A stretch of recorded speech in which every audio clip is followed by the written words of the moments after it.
솔직히 말씀을 드리면 저는 강태환님이 아니 태환이 노회찬상을 받게 되었다는 소식을 들었을 때 하나도 기쁘지 않았습니다. 태환이 죽었는데 세상을 떠났는데 상이 대체 무슨 의미인가 싶었습니다. 시상식에서 특별 강연을 해달라는 요청을 받았을 때도 무슨 말을 해야 할지 감을 잡을 수 없었습니다. 생각해 보았습니다. 태환이 살아있다면 이 상을 받았을까? 태환은 죽었기 때문에 이 상을 받았습니다.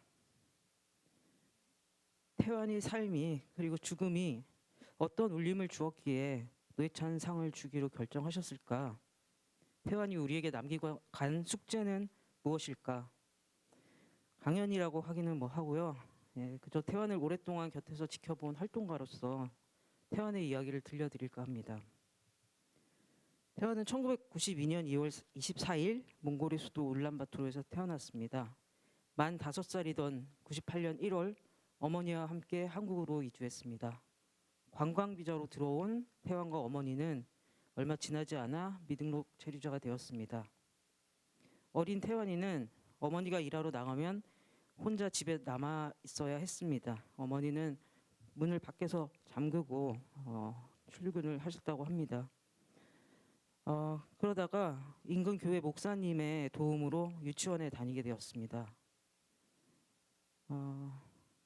그때 강태환이라는 이름이 생겼습니다. 목사님의 성이 강이었고요.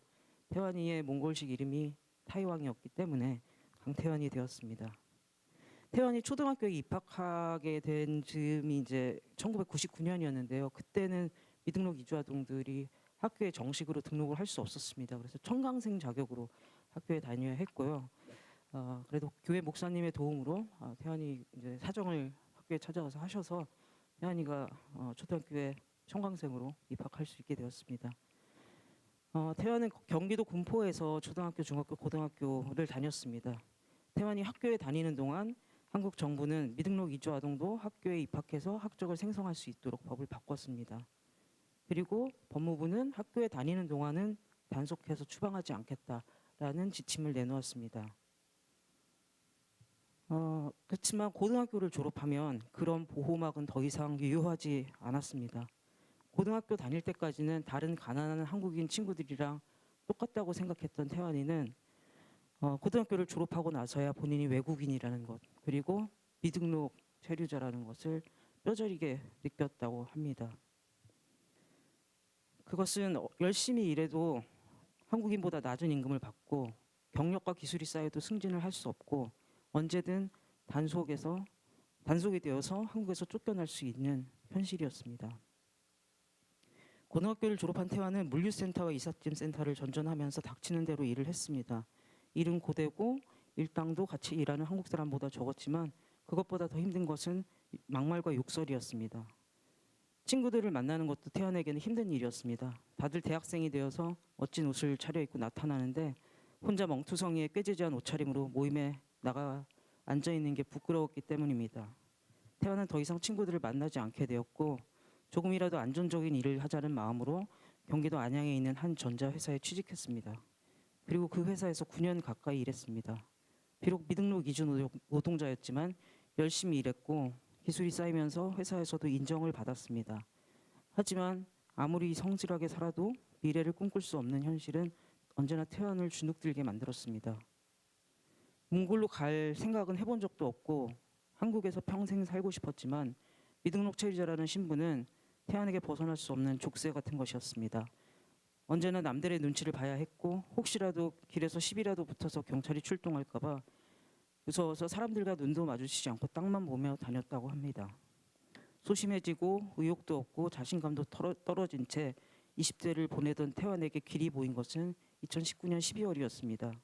법무부가 미등록으로 체류하고 있는 이주민들에게 자진 출국 신고를 하고 본국으로 돌아가면 한국에 다시 들어올 수 있는 기회를 주겠다. 그걸 보장하겠다고 발표한 것입니다. 태환은 고민 끝에 몽골행을 선택했고 2020년 6월 수원 출입국에 가서 자진 출국 신고를 했습니다. 근데 당시는 이제 코로나 팬데믹 시기였기 때문에 몽골에서는 자국으로 들어오는 국제선 비행기를 받지 않을 때였고 그래서 태환이는 1년 넘게 기다리다가 2021년 7월이 되어서야 몽골로 출국하게 되었습니다. 사실 태환이 출국하기 전에 2021년 4월에 법무부에서 미등록 이주아동 구제대책이라는 걸 발표했습니다. 한국에서 태어나서 15년 이상 체류했다면 체류 자격을 주겠다, 비자를 주겠다라는 것이었습니다. 하지만 태환은 한국에서 태어나지 않았기 때문에 그 대상이 되지 못했습니다. 공항으로 가는 차 안에서 다시 한국으로 들어올 수 있을지 불안해하면서 저에게 이 길이 끝나지 않으면 좋겠어요.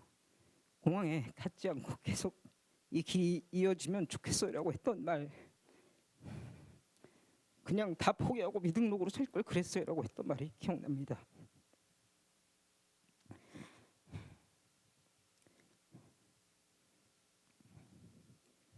다행히 태환은 22년 3월 한국으로 돌아올 수 있었습니다. 몽골에 머물던 8개월 동안 경기도에 있는 한 전문대학교 전자공학과에 지원해서 합격 통지서를 받은 상태였습니다. 하지만 몽골에 있는 한국 대사관에서는 유학생 비자를 내줄 수 없다고 했고 결국 단기 방문 비자로 들어왔습니다. 저희는 한국에 와서 비자를 바꿀 수 있을 거라고 생각했는데 관할 출입국에 찾아갔더니 몽골은 불법 체류자 다발 국가라서 국내에서는 비자 변경을 해주지 않는다고 했습니다. 그런데 마침 태환이 입국하기 한 2달 전에 법무부에서 아까 말씀드렸던 그 미등록 이주아동 구제 대책을 개선해서 발표를 합니다. 한국에서 태어나지 않아도 7년 이상 살았다면 체류 자격을 부여하겠다는 내용이었습니다. 태환이는 한국에서 25년을 살았기 때문에 당연히 대상이 되었고요. 그걸로 신청을 해서 체류 자격을 받을 수 있었습니다. 2022년 6월 30살의 나이에 한국에 온 지 25년 만에 처음으로 외국인 등록증을 받아들고 환하게 웃던 태환의 얼굴이 떠오릅니다. 대학생이 된 태환은 누구보다 성실하게 공부했습니다. 고등학교를 졸업하고 10년이 넘었기 때문에 대학 공부를 따라갈 수 있을지 제가 걱정을 많이 했는데 그것은 정말 기우였습니다. 매 학기 성적 우수 장학금을 받을 정도로 공부를 잘했고 2학년 1학기 때는 전체 1, 2소선 장학생으로 선발되기도 했었습니다. 졸업을 앞둔 태환은 또 다른 벽에 부딪혔습니다. 본인보다 훨씬 성적이 낮은 한국인 친구들은 졸업도 하기 전에 촉촉 취업이 되는데 태환은 면접에 불러주는 회사도 없었습니다. 한국인 강태환이 아니라 몽골인 프렙체령 타요항은 아무리 대학을 졸업해도 그저 비숙련 업무에 적합한 이주 노동자일 뿐이었습니다. 그런 태환에게 다른 기회가 찾아왔습니다. 24년부터 법무부는 인구 소멸 지역에 취업하는 외국인들에게 거주 비자를 부여하는 지역 특화형 비자 사업을 본격적으로 실시하게 됩니다. 그때가 태환이 갓 대학을 졸업했을 때였습니다. 그래서 이거는 취업 비자를 건너뛰고 바로 거주 비자를 받을 수 있고 해당 지역에서 5년 이상 체류하면은 영주권을 신청할 수 있는 자격도 주겠다는 그런 것이었기 때문에 태환은 인구 소멸 지역으로 가기로 결정을 합니다. 그리고 그렇게 간 곳이 전북 김제였습니다. 전북 김제에 있는 전기 특정차 회사는 5년간 붙을 수 있는 이주 노동자를 더 좋아했습니다. 그래서 태환은 자동차 회사의 연구원이 되었습니다. 태환에게는 2가지 꿈이 있었습니다. 하나는 본인이 선택한 전공 분야에서 전자공학 분야에서 전문적인 기술자가 되는 것이었고요. 또 하나는 어서 빨리 한국 국적을 취득해서 발음도 잘 안 되는 프렙체령 타요항 대신에 강태환으로 사는 것이었습니다. 태환은 전북 김제로 가는 것이 그 2가지 꿈을 동시에 이루는 길이라고 믿었습니다. 취업을 하고 나서 태환은 카톡 프로필 사진을 회사 명함으로 바꿨습니다. 제가 카톡 프로필 사진을 명함으로 해놓는 사람이 어딨냐고 놀렸는데 태환은 연구원이 된 게 너무 자랑스러워서 그렇게 했다고 대답했습니다. 태환이 김제에서 일하는 동안 저는 3차례 김제에 가서 태환을 만났습니다. 한 번은 태환처럼 미등록 이주 아동으로 살다가 구제 대책을 통해서 체류 자격을 얻은 고등학생 후배들을 데리고 가기도 했습니다. 태환은 의젓한 태도로 후배들에게 진로나 취업에 대해서 조언을 해주었습니다. 만날 때마다 지금 일하는 회사에서 뭘 하고 있는지 설명해주는 태환의 표정에는 자랑스러움이 가득했습니다. 태환은 진심으로 자기가 하는 일을 좋아했고 더 잘하고 싶어 했습니다. 제가 마지막으로 태환을 만난 것은 작년 10월 19일이었습니다. 법무부의 미등록 이주 아동 구제 대책이 올해 3월 30일로 종료되거든요. 그래서 이제 저희가 그거를 막기 위해서 뭔가를 해보자고 얘기를 하고 있던 중이었습니다. 그래서 제가 태환에게 태환 비자 받게 해준 그 구제 대책이 내년 3월에 끝난대 그랬더니 태환이 그럼 아직까지 신청하지 못한 애들은 어떻게 해요? 라고 걱정을 했습니다. 그래서 제가 그렇지 않아도 캠페인을 준비하고 있는데 좀 도와달라고 부탁을 했고 태환이 그렇게 해주겠다고 해서 김제로 가서 태환의 인터뷰 동영상을 찍었습니다. 인터뷰에서 태환은 체리 자격을 받고 자기의 삶이 얼마나 변했는지 얘기했습니다. 그리고 자기처럼 미등록 이주아동으로 성장한 다른 아이들에게도 꿈을 이룰 수 있는, 희망을 갖고 살 수 있는 기회를 주어야 한다고도 했습니다. 그랬던 태환이 인터뷰 영상을 찍은 지 3주 만에 산재 사고로 사망했습니다. 있어서는 안 되는 기막힌 사고였습니다. 회사는 책임을 통감하는 사과와 철저한 재발 방지 대책을 수립하라는 유족의 요구를 받아들이지 않았고 저희는 38일 동안 그곳에서 싸웠습니다. 그 38일 동안 태환은 시신안치실에 누워 있어야 했었습니다. 대한민국이라는 국가의 국민이 되고자 어려운 도전을 하나씩 헤쳐나가며 묵묵히 자신의 길을 걸었던 것이 바로 태환이었습니다. 그러나 태환이 그렇게 살고 싶어 했던 대한민국은, 그리고 대한민국의 안전불감증은 한국인이 소멸하고 있는 김제로 간 태환을 8개월 만에 소멸시키고 말았습니다. 태환의 죽음은 태환의 꿈과 도전을 응원했던 많은 사람들에게 슬픔과 분노를 안겨주었습니다. 그러나 우리는 거기에서 멈춰서는 안 됩니다. 이 땅에 살고 있는 수많은 미등록 이주아동들 앞에 주어진 너무나도 좁고 험한 길을 넓히고 다져야 합니다.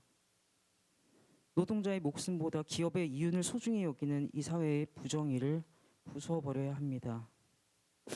태환에게 노회찬 상을 수여하기로 결정한 심사위원들의 뜻도 다르지 않을 것이라고 생각합니다.